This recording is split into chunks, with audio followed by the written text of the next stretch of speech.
제가 어제 신문 칼럼에서요, 마음을 좀 잔잔하게 감동을 주는 그런 글을 하나 읽어보았습니다. 아이유라고 지금 고국에서 대세 가수로 알려졌어요. 그 가수가 가을 아침이라고 하는 노래를 불렀어요. 근데 이 곡에 대한 그런 평론입니다. 근데 그 곡에 대한 평론을 들을 때 마음 가운데 그렇게 진한 감동이 있더라고요. 이 곡이 사실 26년 전에 발표돼서 양희은이라고 하는 가수가 불렀는데 그때 크게 빛을 보지 못했어요. 오래 이렇게 잠겨 있다가 이제 올해 아이유라고 하는 이 여자 가수가 그 곡을 불렀는데요. 똑같은 멜로디, 똑같은 가사로 불렀는데 제가 인터넷에 보니까 거의 300만 명이 클릭을 해서 들을 만큼 그렇게 아주 인기를 누리고 있는 그런 곡이었어요. 이 곡이 이렇게 많은 사람들에게 그렇게 사랑을 받게 된 것은 온전히 아이유라고 하는 가수의 힘이다, 이렇게 썼더라고요. 그 가사 내용이 참 마음을 따뜻하게 하는데 이런 거예요. 이른 아침 약수터에서 약수를 길어오는 아버지가 있고, 또 부엌에서 달각달각 하면서 아침을 준비하는 엄마가 있고요, 잠이 덜 깬 상태에서 엉금엉금 기어나와서 냉수를 구하는 아들이 있어요. 그런 한 가족, 가을 아침의 모습을 그렇게 그리고 그 지붕 위로 하늘에 펼쳐진 아름다운 광경이 열려집니다. 그리고 그 하늘로 고추잠자리 하나가 잠이 덜 깬 듯 그렇게 엉성이 돌고 있다고 하는 그런 가사말이에요. 아주 정겨운 노래 이 곡을 아이유라고 하는 요즘 대세 그 가수가 마치 음유 시인이 된 것냥 그렇게 시를 낭독하듯이 노래를 부르더라고요. 제가 들어봤어요. 이 아이는 나 이렇게 노래 잘하는 사람이야 하고 목소리를 높이지 않았고, 거기에 전자음도 없어요. 그냥 목소리로만 이끌어가고 중간에 어쿠스틱 기타 잠시 나왔다가 사라집니다. 근데 칼럼니스트가 그의 곡을 이렇게 높게 평가하면서 이런 인상적인 글을 남겼습니다. 아이유가 어떤 얘기를 하더라도 세상은 이제 들을 준비가 되어 있습니다. 이미 그는 음반 시장의 권력자가 되었기 때문입니다. 아이유는 어떤 얘기를 하더라도 세상을 설득할 힘을 갖고 있습니다. 그런데 그 힘을 선한 의지로 드러내고 있는 것입니다. 그래서 그녀 또래 음악 팬들의 삶이 조금 더 깊고 풍요로워지게 된 것입니다 하고 긍정적으로 그렇게 평론을 한 것을 읽어보면서 오늘 말씀과 함께 연결이 되어서 생각이 났어요. 여러분, 우리가 어떤 분야든 성공을 꿈꿀 수 있습니다. 세속적인 성공을 터부시할 필요가 없는 거죠.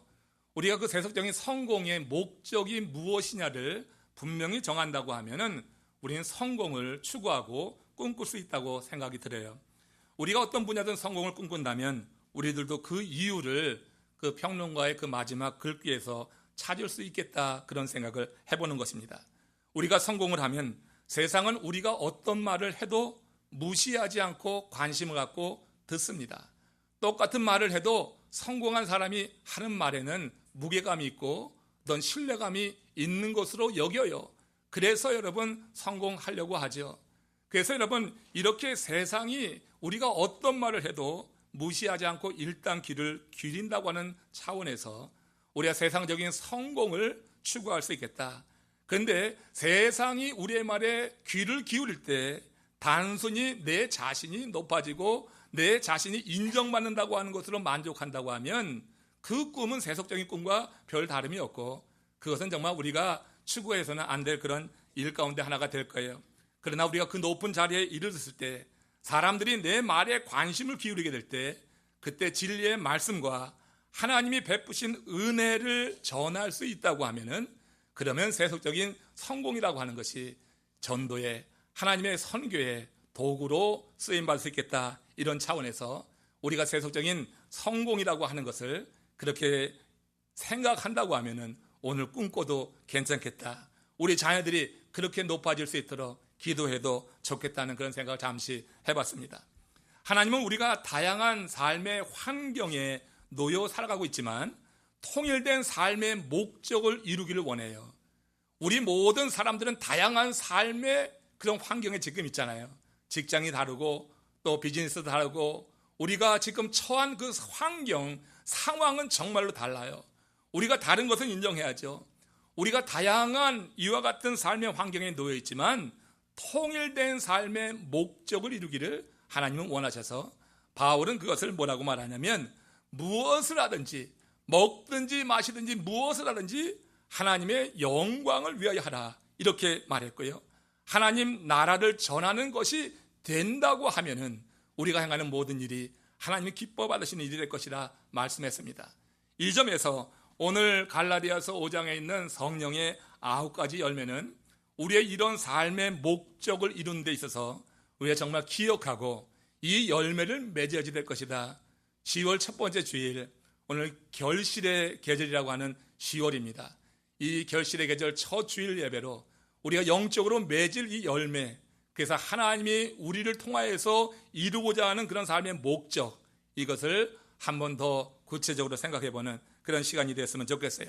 먼저 갈라디아서 5장 22절 23절 본문 말씀 함께 다시 읽습니다. 오직 성령의 열매는 사랑과 희락과 화평과 오래 참음과 자비와 양선과 충성과 온유와 절제니 이 같은 것을 금할 법이 없느니라. 자, 이 중에서 오늘은 바울이 전도 중에요 많이 맺은 열매 가운데 하나, 이 오래 참음에 대해서 살펴보려고 해요. 사실 여러분, 바울이 처음부터 오래 참음의 열매를 맺은 게 아니에요. 1차 선교 여행을 다녀오고 선교 여행 중에 마가 요한이라고 하는 이가 중간에 도망쳤잖아요. 이제 선교가 어려우니까. 그러니까 2차 선교 여행을 떠나게 될 때 바나바는 그래도 마가 요한을 데려가지 않은데 바울은 안 된다고 하는 거예요. 1차 선교 여행 갔을 때 저가 가로거치는 존재가 되었다. 그래서 마가 요한을 받아들이지 않습니다. 완전히 단칼에 잘라버리는 거예요. 이 일로 말미암아서 바나바하고 바울하고 크게 싸운 적이 있어요. 아니, 성경은 그런 것도 밝히더라고. 대충 넘어가는 게 아니라 바울이라고 하는 대사도하고 바나바가 아주 언쟁을 크게 한 것을 거기서 밝히는 것을 보면 바울이 처음부터 오래 참는 열매를 맺은 사람이 아니라 하는 것을 알 수가 있어요. 그러나 사역이 더욱더 진행되고 성숙되면서 바울도 후에는 정말로 오래 참는 그와 같은 열매를 맺어서 하나님의 나라를 크게 확장하는 데 쓰임받은 사람이라고 하는 거예요. 갈라디아서 5장 22절에서 지금 이 열매를 말하면서 중간에 오래 참음의 열매를 강조하고 있는데 오늘 이 말씀의 의미를 좀 깊게 상고해 보려고 하는 거예요. 인내심을 정말 찾아보기 어려운 그런 시대입니다. 조급증만 더해가고 있는 오늘 오래 참음의 의미를 새롭게 하는 가운데 하나님께서 우리에게 맡기신 사역의 열매를 맺어서 이 아름다운 열매, 풍성한 열매로 하나님께 영광 돌리는 것을 한번 꿈꿔보면서 오늘 말씀으로 들어가기 원합니다. 오래 참음이라고 하는 것은요, 그것은 믿음으로 말미암는 것이라 먼저 기억하시기 바랍니다. 오래 참음의 열매는 반드시 믿음이 있어야 돼요. 예수님은 사역 중에 제자들이 불신앙적인 모습을 보일 때 어찌하여 믿음이 없느냐 하면서 제자들 안에 믿음 없는 것을 들여다보게 하셨어요. 믿음이 없단 말이야. 믿음을 보게 하셨어요. 우리 주님께서 말씀하신 믿음이 무엇인가? 여러분, 믿음이라고 하는 것은 한마디로 하나님의 존재에 대해서 믿는 것입니다. 창조주 하나님에 대해서 믿는 것이고 그 하나님이 독생자를 보내셔서 이루신 구속의 사역에 대해서 믿는 것이에요. 또 하나 우리가 실제적으로 중요한 믿음이 뭐냐면 그분의 섭리하에서 온 인류 역사가 지금도 진행되어 나간다고 하는 이 사실을 믿는 것이 믿음인 줄로 믿습니다. 이 믿음의 굳건히 서게 될 때 우리는 하나님이 이루실 일을 기대하면서 오래 참을 수가 있어요. 하나님께서 인류의 모든 사역을 당신의 뜻 가운데 선하게 이끌어 가신다고 하는 믿음이 있을 때 우리가 하는 사역 속에서 어려움을 만나도 결국 하나님은 선하시고 선하신 결과를 내신다고 하는 이 믿음 속에서 그 어려움 가운데 포기하지 않고 어려움을 이기고 그 가운데 하나님이 말씀하신 그런 열매가 맺혀지는 결과를 낸다고 하는 것이에요. 그래서 여러분, 우리 가운데 믿음이 없이는 오래 참는 열매, 성령의 열매를 맺을 수가 없다고 하는 거예요. 오래 참는 열매는 믿음으로 말미암는 것이다. 믿음이 없이는 오래 참을 수가 없어요. 조금 하다 말지 오래 참아낼 수가 없는 것입니다. 오늘 여러분 우리가 이 가을에 이 성령의 열매를 생각해 보면서 정말 이 오래 참는 이 은혜가 특별히 하나님으로부터 우리에게 임하는 시간 되기를 바랍니다. 오래 참음으로 번역된 마크로두미아라고 하는 헬라어는요, 어쩔 방도가 없기 때문에 무작정 견디는 것을 말하는 게 아니에요. 무작정 견디는 것을 오래 참는 게 아니에요. 예를 들어서 우리 한여름 남부 플로리다 우리 지역 얼마나 더워요. 이 더위를 참아내는 것, 그걸 마크로두미아라고 하지 않아요. 더위는 어차피 오는 건데 어차피 오는 거니까 내가 참아야지 하고 참는 것이 오래 참음이 아닙니다. 다른 사람들에 비해서 체질적으로 내가 강해, 그래서 힘든 일도 잘 참아내요. 그걸 마크로두미아라고 하지 않는다고 하는 거예요. 비즈니스 세계에서는요, 갑과 을의 관계가 있어요. 갑과 을의 관계처럼 을이 참지 않고 저항하면은 나에게 불이익이 오니까 을의 입장에서 오래 참는다고 그걸 마크로두미아라고 하지도 않는다고 하는 거예요. 마크로두미아, 오래 참는다고 하는 말은 요셉처럼 바울처럼 하나님이 보여주신 비전을 마음에 품습니다. 그리고 믿음에 굳게 서서 그 비전이 이루어질 때까지, 실현될 때까지 어떤 고난이나 어려움이 임해도 견뎌내는 것, 그래서 전도 중에 당하는 모욕이나 수치, 횡포 등을 참아내는 것 마크로두미아입니다. 사역의 열매를 맺기 위해서 견디는 것, 바로 오래 참음의 열매예요. 선교지에서 오는 외로움과 두려움을 참아내는 것, 이거 여러분 성령의 열매 마크로두미아, 오래 참음입니다. 우리 장광 선교사님 네 분 오늘 이렇게 처음 우리 교회를 방문하셨는데 IT 지역으로 나가기 때문에 가끔 또 우리 교회에 오실 거고, 또 이제 이곳에 거처를 마련한다고 하는 소식을 들었어요. 여러분, 선교지로 나가서 처음 그 한 1년, 아니 1년이 뭡니까? 처음 초기에 얼마나 외롭고 얼마나 두렵고 하겠어요.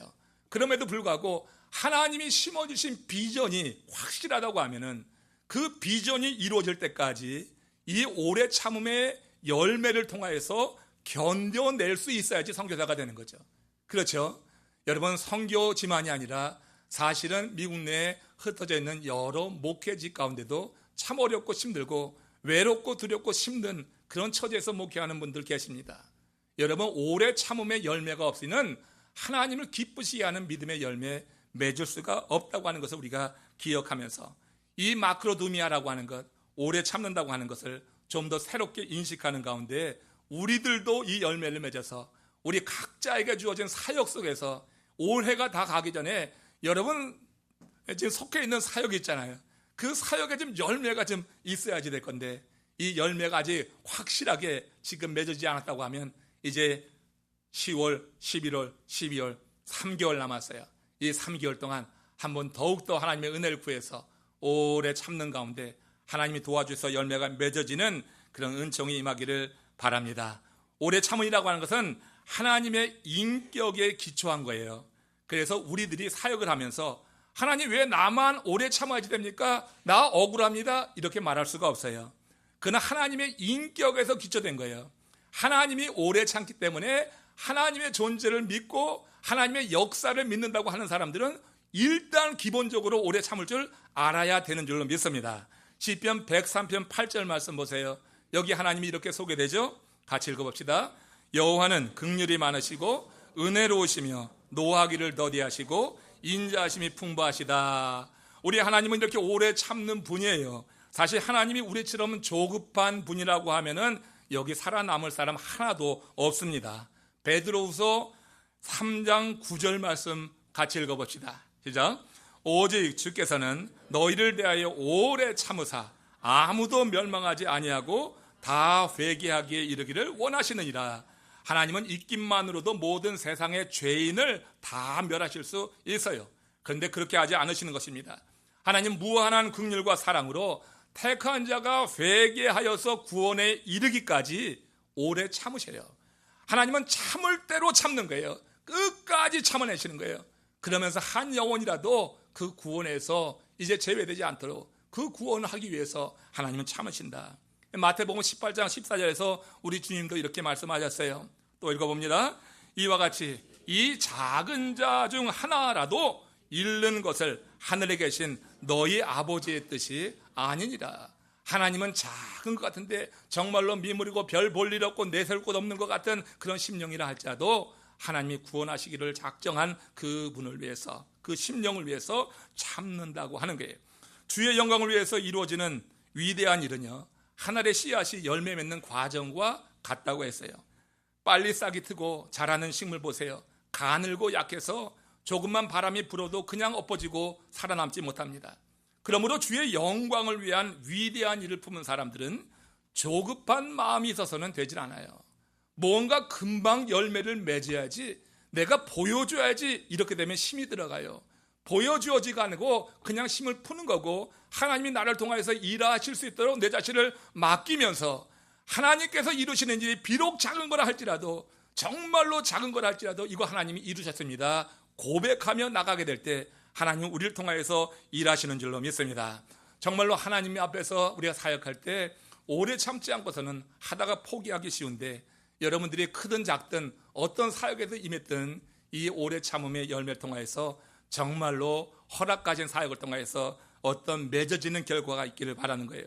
주님은 하나님의 나라가 만개되기 위해서는 정해진 시간이 필요함을 말씀하셨습니다.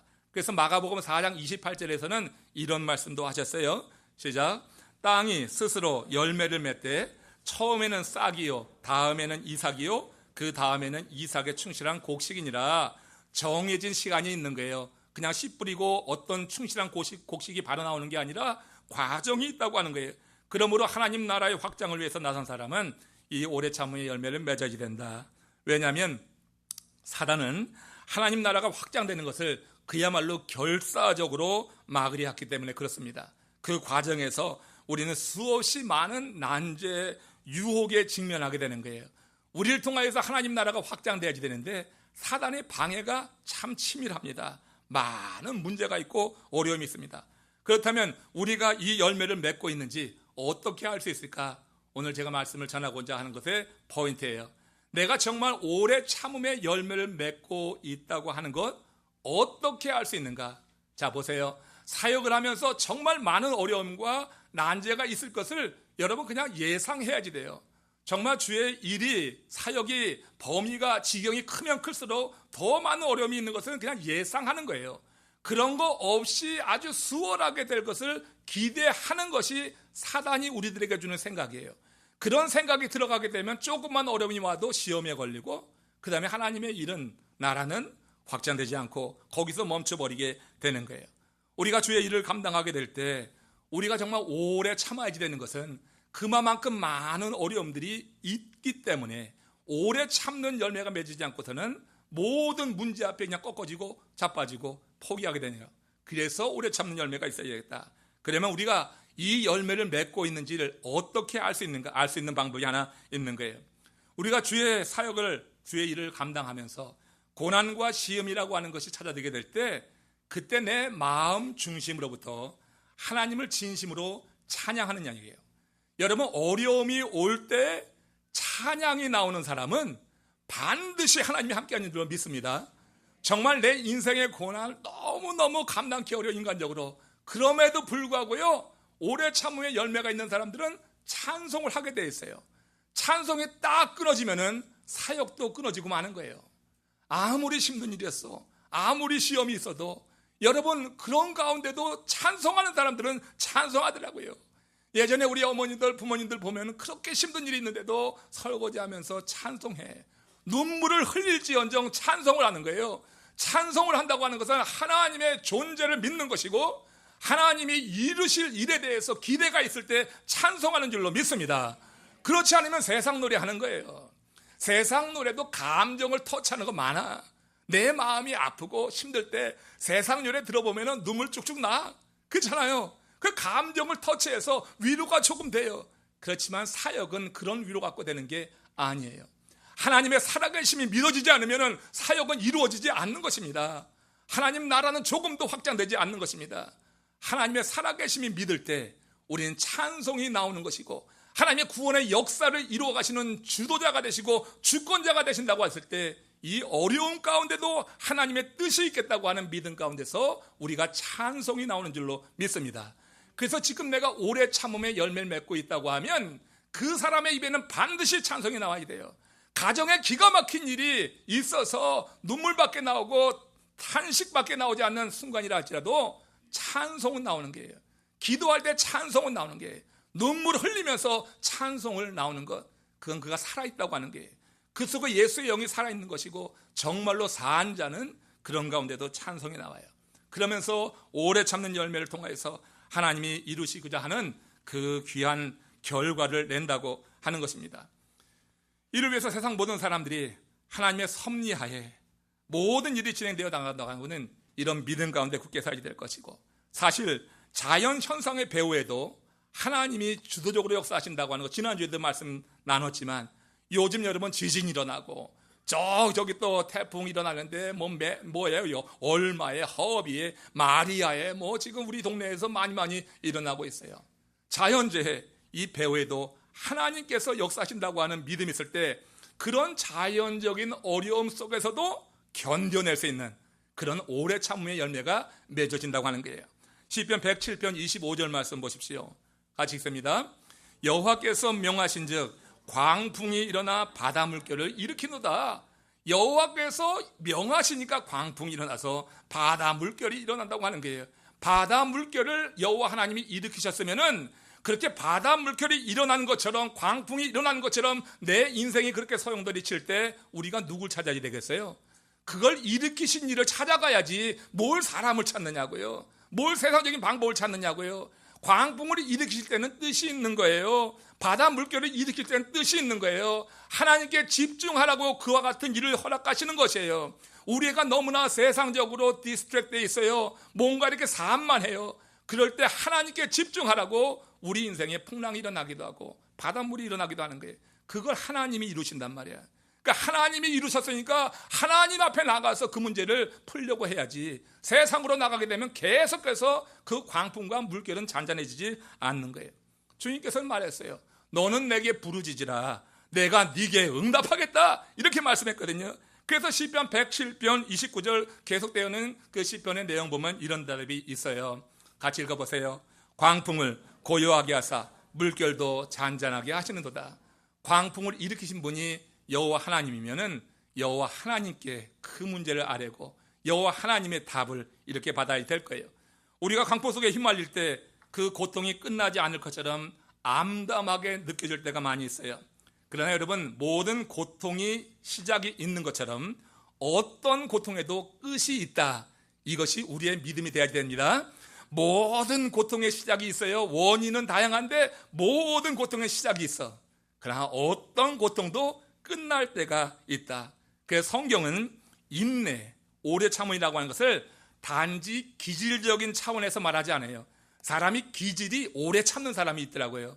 저희 집에 보면 저희 집 사람은 오래 참아요. 제가 오래 참지 못해. 나는 조금만 아파도 너무너무 아파.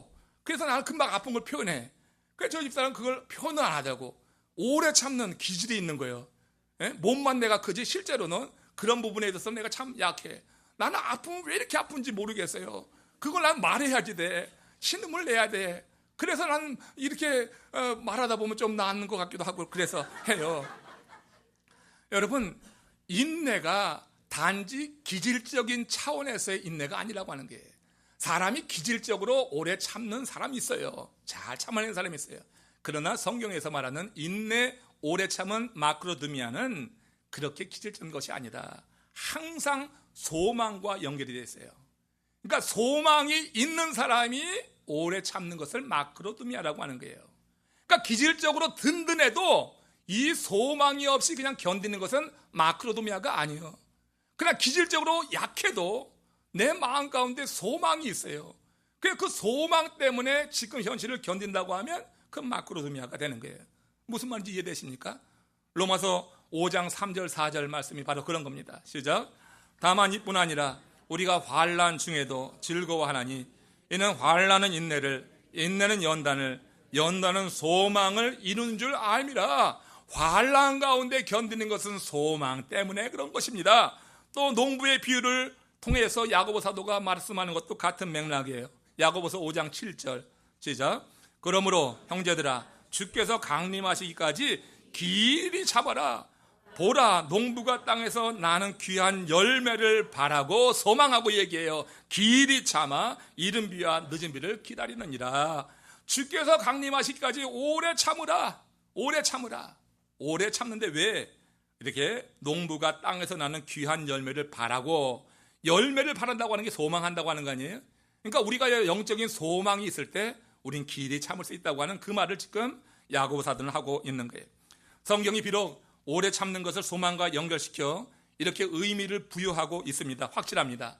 그러나 사실 인내가 쓰다고 하는 것, 정말 고통스럽다고 하는 것은 우리들끼리는 인정해 줘야지 돼요.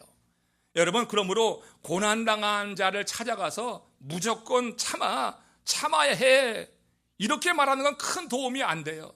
그 사람이 그 고난, 쓰디쓴 고난을 이겨낼 수 있도록 배후에서 기도해서 그가 능력을 갖추어서 이길 수 있도록 돕는 것이 진짜 돕는 것이지, 말로만 가서 참아야 해 하면은 감정 상할 때가 오히려 있어요. 네가 아파봤어? 이렇게 나갈 때가 있단 말이에요. 정말 고난 가운데 힘들어하는 영혼이 있을 때 정말 내 마음으로부터 그를 위해서 기도해 줄 수 있다고 하면 그것은 정말 귀한 아름다운 일이라고 보는 거예요. 여러분, 참을 인자를 보세요. 참을 인자 보면 아래 마음심이 있고 위에 뭐가 있어요? 미국에 온 지가 하도 오래돼서 지금 이 참을 인자가 생각이 안 나는 거예요. 그 마음심 위에 뭐가 있냐면 칼도가 있어요. 그러니까 마음이 칼 위에 있는 거예요. 참는다고 하는 것은 칼로 마음을 베이는 것 같은 고통을 준다고 하는 거예요. 진짜 참는다고 하는 게 그 말이 의미가 있더라고. 오래 참는다고 하는 것이 마치 칼로 마음을 베는 것처럼 너무너무 아프고 고통스러운 일임에도 불구하고 하나님이 심어주신 비전이 있어서 참아내는 것, 이게 바로 여러분 마크로드미아라고 하는 거예요. 여러분, 사람이 여기 칼로 베이는 것은 아파 물론, 그렇지만 좀 시간이 지나면은 얼얼해지면서 견딜 수 있어요. 마음이 칼로 난도질 당하면요, 이건 못 견디는 거예요. 마음이 칼로 베인 사람은 시간이 그렇게 오래 지나도 잊지 않아요. 그 고통이 계속 고스란히 남아있는 것을 보게 됩니다. 오래 참음이라고 하는 것은 육신적으로만 고통을 참는 게 아니라 내 심정적으로도 사역을 행하면서, 사역을 행하는 현장 가운데서 많은 사람들이 말로 내게 그렇게 칼로 베는 것처럼 내 마음을 난도질할 때도 있고 어려움을 줄 때도 있는 거예요. 오래 참음은 그런 겁니다. 참는다고 하는 것이 이렇게 영과 육과 혼에 정말 주님이 주신 은혜 안에서 견뎌내는 것, 이게 참는 거예요. 이 참음을 통하여서 이 참음의 열매가 맺어질 때 우리를 통하여서 하나님께서 이루시는 그 사역의 결과물이 나타나게 된다고 하는 것이에요. 여러분, 계시록 3장 10절에 있는 말씀 보십시오. 오래 참는 것에 대해서 하나님이 이런 약속을 주셨어요. 그래서 우리가 참을 만한 겁니다. 같이 읽어봅시다. 내가 나의 인내의 말씀을 지켰은즉 내가 또한 너를 지켜 시험의 때를 면하게 하리니 이는 장차 온 세상에 임하여 땅에 거하는 자들을 시험할 때라. 자, 이 말씀 여러분 기억하시죠? 나의 인내의 말씀을 지켰은즉 이 땅에 종말이 올 때, 시험의 때가 임하게 될 때 시험을 면하게 할 것이다. 자, 인내의 말씀을 지켰다고 하는 게 뭐예요? 오래 참았다고 하는 거예요. 하나님의 말씀은 쉽게 지켜지는 게 아니에요. 하나님의 말씀은 쉽게 우리를 통하여서 이루어지는 게 아니에요. 하나님의 말씀을 살려고 하면 인내해야지 돼요.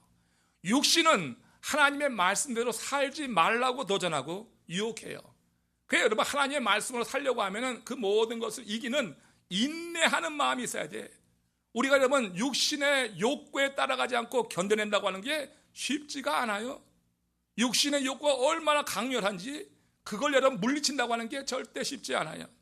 너희가 인내의 말씀을 지켰은즉, 그래서 하나님의 말씀을 지킬 때 정말 결사적으로 이렇게 칼에 마음을 베는 것 같은 고통 속에서도 지켜내는 자에게 정말 때 이 말 시험으로부터 면하게 할 것이다.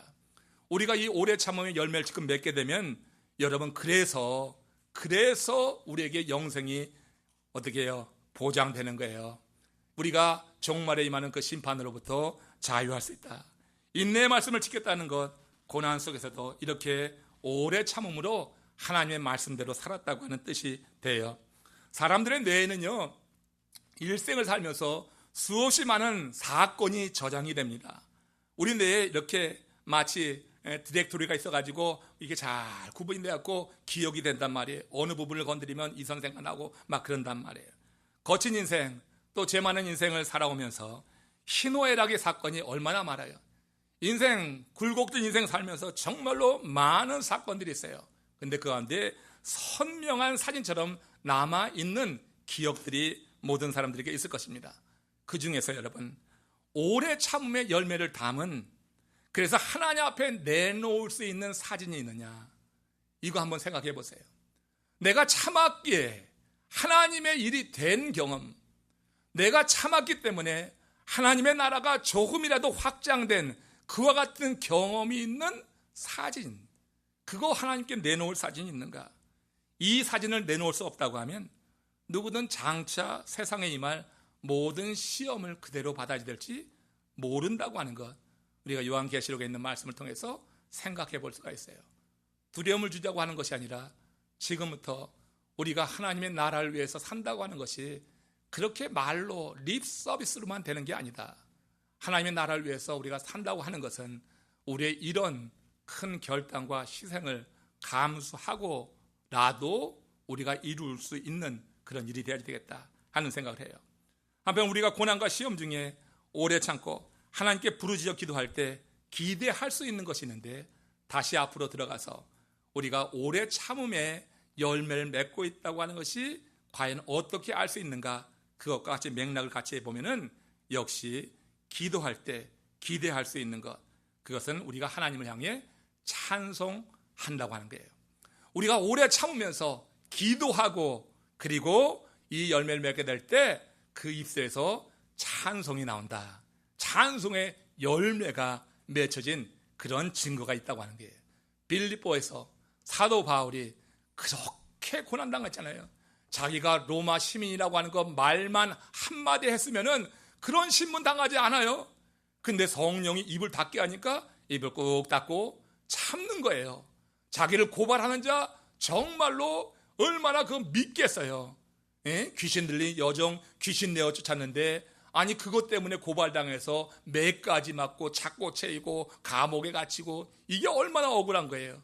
그럼에도 불구하고 성령이 입 닫고 있어 하니까 아무 말도 안 해요. 참는 거예요. 근데 참는데 그냥 참았어요? 그냥 참으면 너무너무 힘든 거야. 그런데 여러분, 우리 하나님께서 이 바울에게 은혜를 덧입혀 주는 거예요. 그 오래 참는 가운데 기도하고 찬미하는 은총을 하나님이 바울에게 허락해 주신 줄로 믿습니다. 그래서 그 고난 가운데 찬미하고 기도하니까 하나님의 역사가 그 다음에 나타나서 그가 옥에서 나오게 되고, 그러면서 빌립보 지역에 최초의 교회가 세워지는 그런 하나님의 뜻이, 하나님이 그를 오래 참게 하신 이유가 마침내 밝혀지는 그 사건을 우리가 성경에서 읽게 되는 거예요. 여러분, 우리가 인생에 이런 여러 가지 일들이 찾아오게 될 때 내 마음에서부터, 정말 내 마음의 중심으로부터 하나님을 찬미하는 그런 순간이 우리 가운데 임한다고 하면은 정말 걱정할 것이 없다고 저는 단언합니다. 여러분들 한번 경험해 보세요. 여러분들의 인생에 정말로 오래 참고 힘들기 어려운 상황이 났는데, 그런데 입술에서 정말 찬양이 나왔다고 하면은 그 사람은 하나님이 지금 붙들고 있는 사람이에요. 그 사람은 지금 하나님이 역사하는 사람이에요. 하나님의 영이 아니고는 찬양할 수가 없어요. 노래하는 거지 찬양은 안 나오는 거예요. 하나님의 살아계심에 대한 고백이 이런 찬양을 가능케 하고, 이 찬양을 통하여서 하나님은 큰 영광을 거두시고, 어려움 가운데 처해 있는 하나님의 백성들이 그 어려움에서 벗어나고 하나님의 역사를 간증하는 그런 놀라운 시간을 허락해 주신 줄로 믿습니다. 말씀을 마치면서 광주 항쟁 때 절정기에 이르렀을 때 한 일화가 있습니다. 학생들의 동태를 살피라고 명을 받은 정보 군인이 한 명 있었어요. 그래서 그 명을 따라서 광주 시내로 진입해 들어갔습니다. 잔입해 들어가는데 등산객으로 가장을 한 것입니다. 그래서 산에서 내려오는데, 이게 내려오다가 그만 그 학생들로 구성된 보초에 의해서 붙잡히고 말았어요. 당신 뭐 하는 거야? 왜 이 시간에 산에서 내려오는 거야?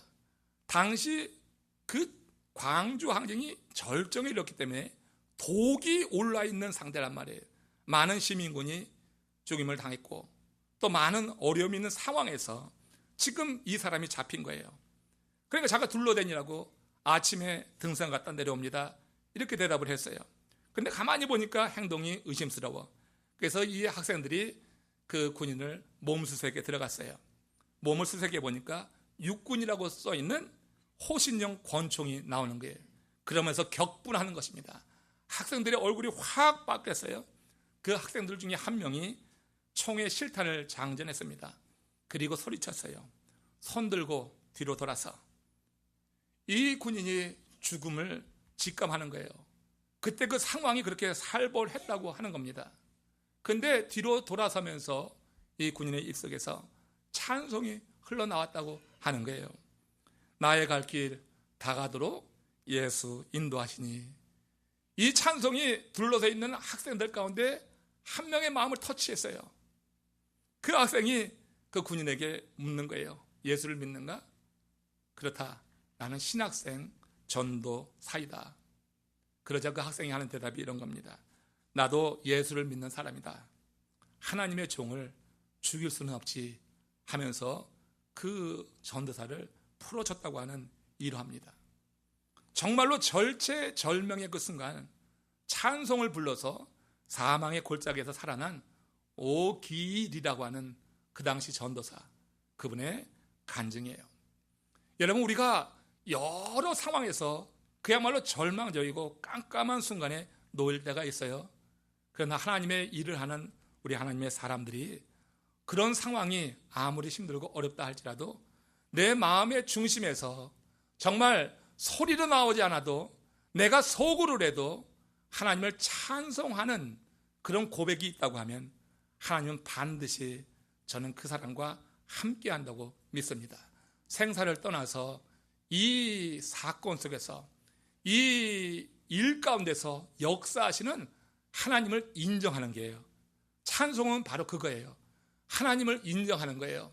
이 자리에 하나님이 계십니다 하는 인정 속에서 마음에서 우러나오는 찬송이 가능한 거예요.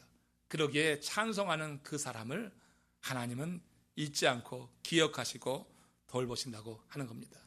올해 10월 10일 다음 주일부터 추수감사절 맞이 40일 새벽 부흥성에 찬송 많이 부를 겁니다. 기도 많이 할 겁니다. 하나님의 말씀 많이 들을 겁니다. 그리스도 예수 안에서 함께 지어져가는 그런 시간이 될 것입니다. 우리 교회가 마이애미 지역에 정말 영향력 있는 교회로 세워지길 원합니다.